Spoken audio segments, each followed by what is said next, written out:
ان متبرک مہینوں کا خاصہ یہ ہے کہ ان میں جو شخص کوئی عبادت کرتا ہے اس کو بقیہ مہینوں میں بھی عبادت کی توفیق اور ہمت ہوتی ہے. اسی طرح جو شخص کوشش کر کے ان مہینوں میں اپنے آپ کو گناہوں اور برے کاموں سے بچا لے تو باقی سال کے مہینوں میں اس کو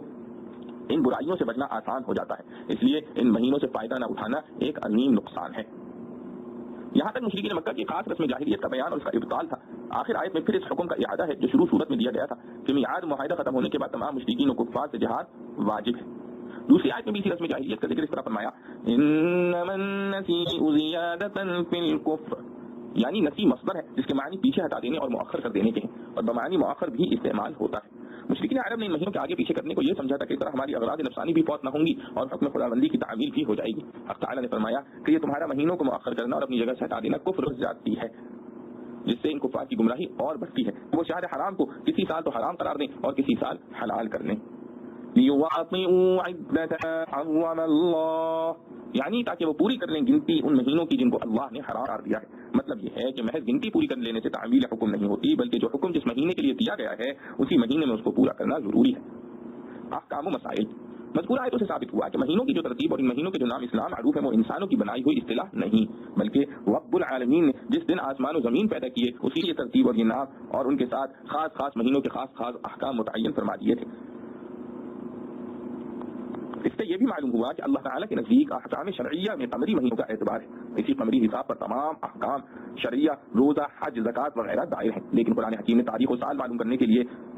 لِتَعْلَمُوا عَدَدَ السِّنِينَ وَالْحِسَابَ، اس لیے لیکن قرآن کریم نے تاریخ و سال معلوم کرنے کے لیے جیسے قمر کو علامت اسی طرح آفتاب کو بھی اس کی علامت فرمایا ہے.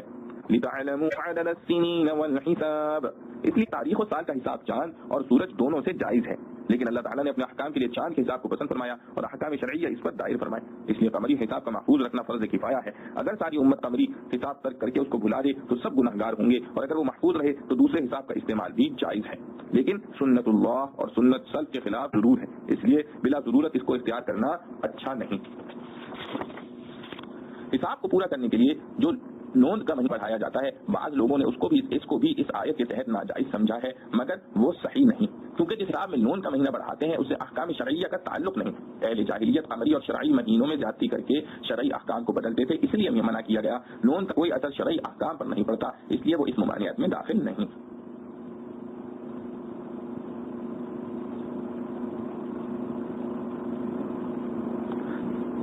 يا أيها الذين آمنوا ما لكم إذا قيل لكم انفروا في سبيل الله اثاقلتم إلى الأرض أرضيتم بالحياة الدنيا من الآخرة فما متاع الحياة الدنيا في الآخرة إلا قليل إلا تنفروا يعذبكم عذابا أليما ويستبدل قوما غيركم ولا تضروه شيئا والله على كل شيء قدير إلا تنصروه فقد الله إذ أخرجه الذين كفروا ثاني اثنين إذ هما في الغار إذ يقول لصاحبه لا تحزن إن الله معنا فأنزل الله سكينته عليه وأيده بجنود لم تروها وجعل كلمة الذين كفروا السفلى وجعل كلمة الذين كفروا السفلى وكلمة الله هي العليا والله عزيز حكيم. انفروا خفافا وثقالا وجاهدوا بأموالكم وأنفسكم في سبيل الله ذلكم خير لكم إن كنتم تعلمون. لو كان عرضا قريبا وسفرا قاصدا لاتبعوك ولكن بعدت عليهم الشقة وسيحلفون بالله لو استطعنا لخرجنا معكم يهلكون أنفسهم والله يعلم إنهم لكاذبون. ایمان والو، تم کو کیا ہوا جب تم سے کہا جاتا ہے کہ کوچ کرو اللہ کی راہ میں تو گرے جاتے ہو زمین پر؟ کیا خوش ہو گئے دنیا کی زندگی پر آخرت کو چھوڑ کر؟ سو کچھ نہیں نفع اٹھانا دنیا کی زندگی کا آخرت کے مقابلے میں مگر بہت تھوڑا. اگر تم نہ نکلو گے تو دے گا تم کو عذاب دردناک اور بدلے میں لاوے گا اور لوگ ہمارے سوا اور کچھ نہ بگاڑ سکو گے تم اس کا، اور اللہ سب چیز پر قادر ہے. اگر تم مدد نہ کرو گے رسول کی تو اس کی مدد کی ہے اللہ نے جس وقت اس کو نکالا تھا کافروں نے کہ وہ دوسرا تھا دو میں کا، جب وہ دونوں تھے غار میں، جب وہ کہہ رہا تھا اپنے رفیق سے تو غم نہ کھا، بے شک اللہ ہمارے ساتھ ہے. پھر اللہ نے اتاری اپنی طرف سے اس تذکیر اور اس کی مدد کو وہ فوجیں بھیجیں کہ تم نے نہیں دیکھی. اور نیچے ڈالی بات کافروں کی، اور اللہ کی بات ہمیشہ اوپر ہے، اور اللہ زبردست ہے، حکمت والا۔ نکلو ہلکے اور بوجھل اور لڑو اپنے مال سے اور جان سے اللہ کی راہ میں، یہ بہتر ہے تمہارے حق میں اگر تم کو سمجھ ہے۔ اگر مال ہوتا نزدیک اور سفر ہلکا تو وہ لوگ ضرور تیرے ساتھ ہو لیتے، لیکن لمبی نظر آئی ان کو مسافت، اور اب قسمیں کھاویں گے اللہ کی کہ اگر ہم سے ہو سکتا تو ہم ضرور چلتے تمہارے ساتھ۔ وبال میں ڈالتے ہیں اپنی جانوں کو، اور اللہ چاہتا ہے کہ وہ، اور اللہ جانتا ہے کہ وہ جھوٹے ہیں۔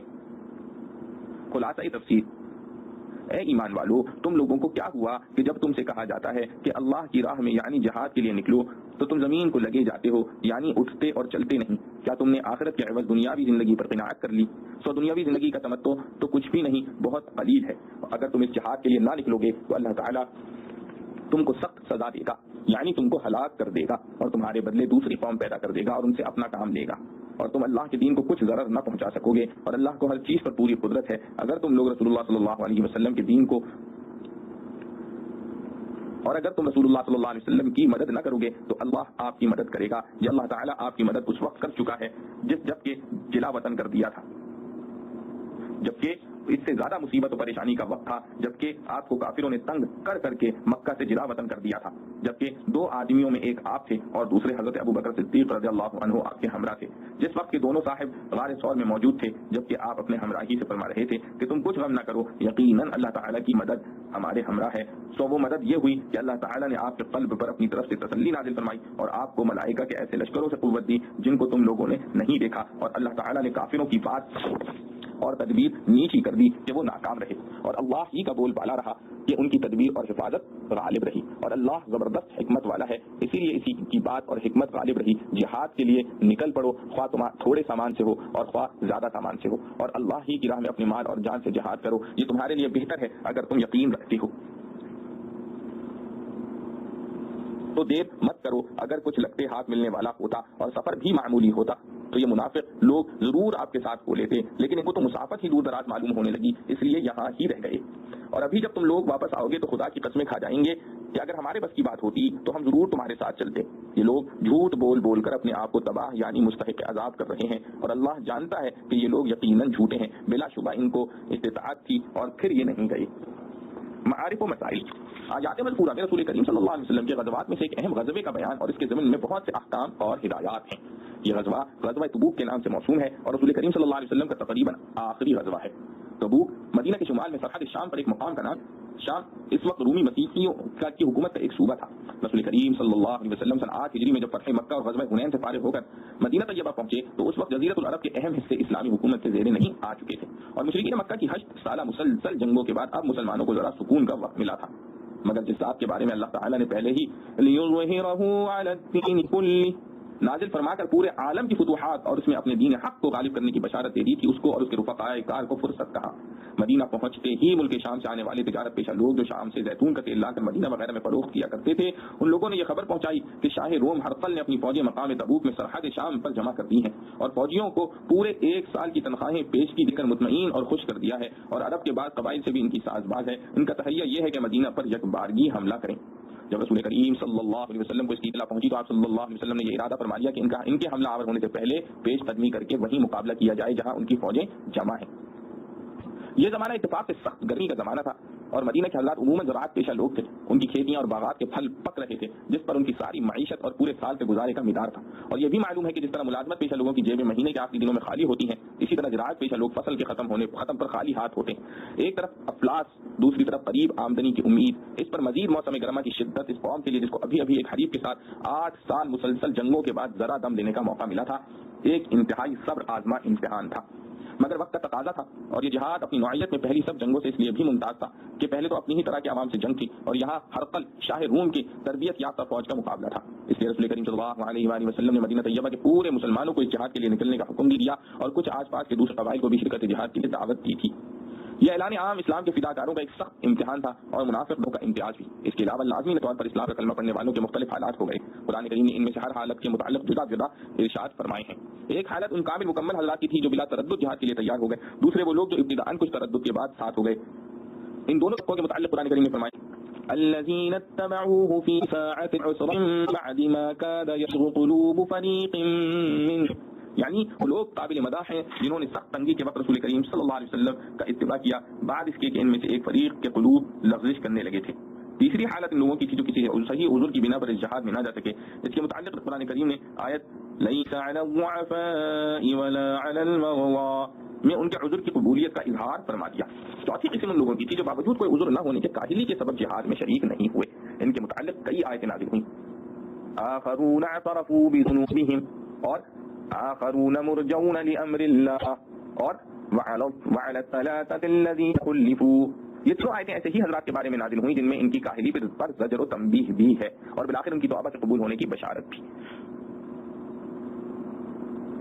پانچواں طبقہ منافقین کا تھا جو اپنے نفاق کی وجہ سے سخت امتحان میں اپنے نفاق کو چھپا نہ سکا اور شرکت جہاد سے الگ رہا۔ اس طبقے کا ذکر بہت سی آیات میں آیا ہے۔ چھٹا طبقہ منافقین کا تھا جو جاسوسی اور شرارت کے لیے مسلمانوں کے ساتھ ہو لیا تھا۔ ان کی حالت کا ذکر قرآن کریم کی ان آیات میں ہے، وَفِيكُمْ سَمَّاعُونَ لَهُمْ